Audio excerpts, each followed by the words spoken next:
Valmiki Ji Maharaj says, "O Sri Ram, your personality is beyond description, beyond the reach of our senses, mind and intellect." Bhagavan is called Adhokshaj. Adhokshaj means not graspable by the senses. These eyes cannot see him. These ears cannot hear him. This skin cannot touch him. So Valmiki Ji says, you are agochar. The scriptures, Vedas have said about you, neti, neti. Na iti, na iti. You are not this, you are not this. In the Samved, Kena Upanishad, there is a very interesting discussion between the disciple and the guru. The disciple says, I know God. The guru responds, Yadi manyase suvedeti dabhramevapi nunam tvam vetha brahmano rupam. That person who thinks, I know God, has no knowledge of God. That person who thinks God is so great, who can know God? He actually knows God. Now the disciple responds, Naham manye suvedeti, no vedeti evacha. I don't say I know God, but I don't say I don't know God either. The Guru says in that case, it's very clear from your dualistic answer that you don't have any knowledge of God. Again he says, Yasya matam tasya matam matam yasya na vedasaha avigyatam vijanatam vigyatam avijanatam. If somebody thinks, I will understand God, that person's understanding is laughable. If somebody thinks nobody can understand God, that person truly has a perception of God's personality. So, why can we not know God? He is telling us out here, Vachana agochara buddhi para.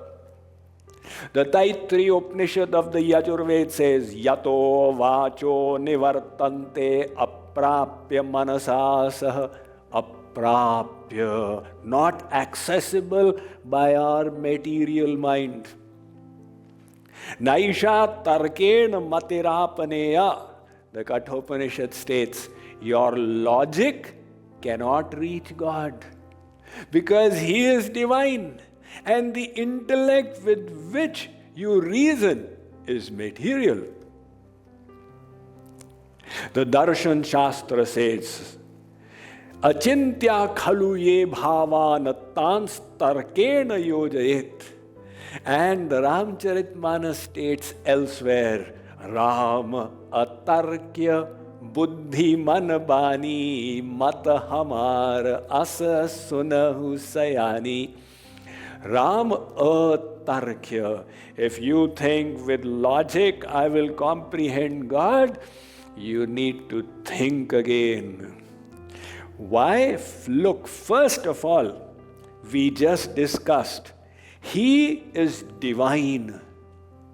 And the senses, mind and intellect, with the help of which we wish to know Him, are material. Once, there was a person in the circus who used to play the guitar so well, he could make a tiger dance. Another person came along. He said, I play the violin so wonderfully, forget about the tiger. I can make the lion, the elephant, all the creatures dance. They said, let's try you out. They made him sit in the cage. The lion came. He was playing the violin and the lion started dancing. The elephant came. The elephant also started doing the foxtrot. Now, one after the other, the animals were coming and dancing, and finally one tiger came. He was playing the violin. The tiger was unimpressed. The tiger came closer and even closer. He tried all his skills, but the tiger was practically about to eat him when he dropped his violin and ran. That man then asked the circus owner, I am wondering how my music failed on this tiger. The owner said, I knew it will fail. This particular tiger is deaf. It cannot hear. How will its music work, your music work on it? As Friedrich Nietzsche, the German philosopher, who some people say that his philosophy was the one that influenced Hitler. And so indirectly he was the cause of the Second World War. That's a debatable point, but he said something nice. He said those who were dancing in the rain were considered insane by people who could not hear the music. So our senses, mind and intellect have their limits. As Tennyson said, our little systems have their day. They have their day and cease to be. But you, my Lord, are more than they. They are but broken lights of thee. So these senses, mind and intellect with which we get knowledge are made of the material energy Maya, while God is beyond it, He is divine. This is the first reason why we cannot know God. Now let me tell you the second reason.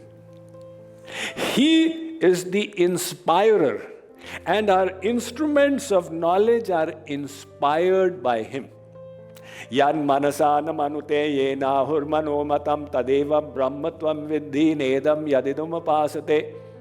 The Kena Upanishad states, this mind doesn't have the capacity to think of God by its own energy.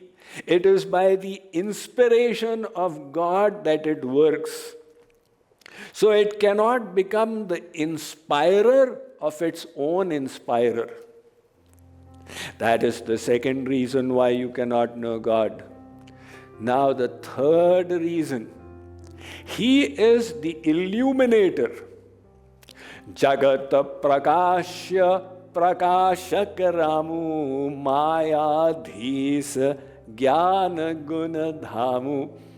Yesterday we had heard from the mouth of Lord Shiv telling Mother Parvati, this Ram is the illuminator of the three worlds.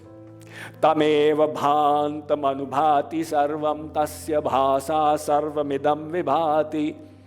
The Kathopanishad states, everything is illumined by the light of God. So, like for example, there is a light source there. It is the illuminator and the body is illumined by it.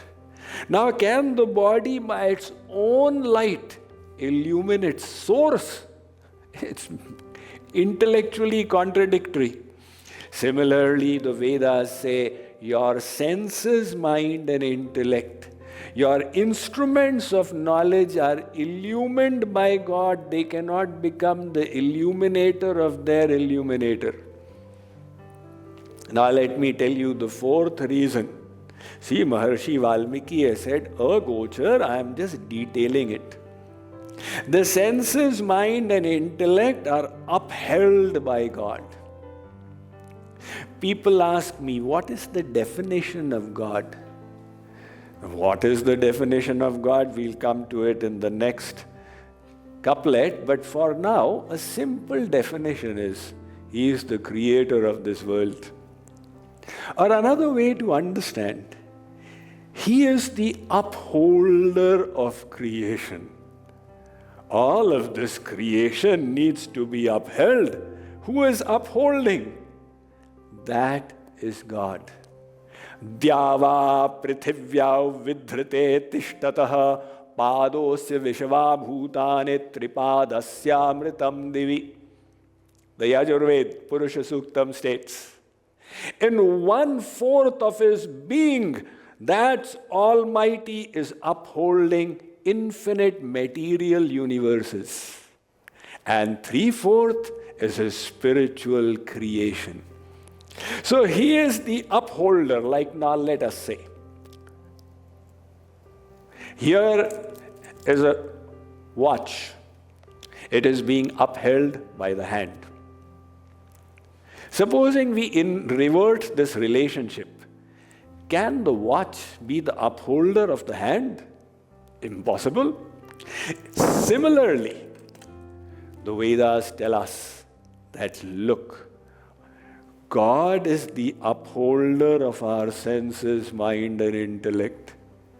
There is no question of them upholding their upholder. The 4th reason, now the 5th reason. God is all-knowing, Sarvagya, and the soul is Alpagya. It is tiny in the extent of its knowledge. God, Yas Sarvagya Sarvavidyasya Jnanamayam Tapaha. Sarvagya, all-knowing, omniscient. What is the meaning of this world? Sometimes its immensity fails to register in our intellect. All-knowing doesn't mean knower of what others are thinking. That even a yogi can do.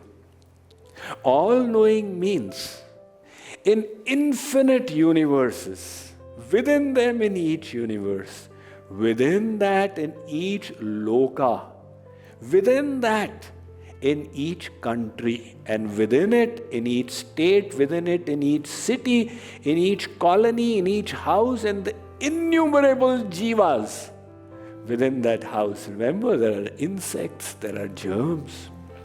There are endless lifetimes, and within them each life. And in each life, every moment, what they thought, what they did, God is aware of it. He maintains an account, and He gives the karmic results. That is omniscient. And our senses, mind, and intellect, they are alpagya, limited in their faculty of knowledge. So Valmiki ji is saying, Ram, you cannot deceive me. It's all right, I am seeing you here in the 6-foot form, but I know your original divine personality.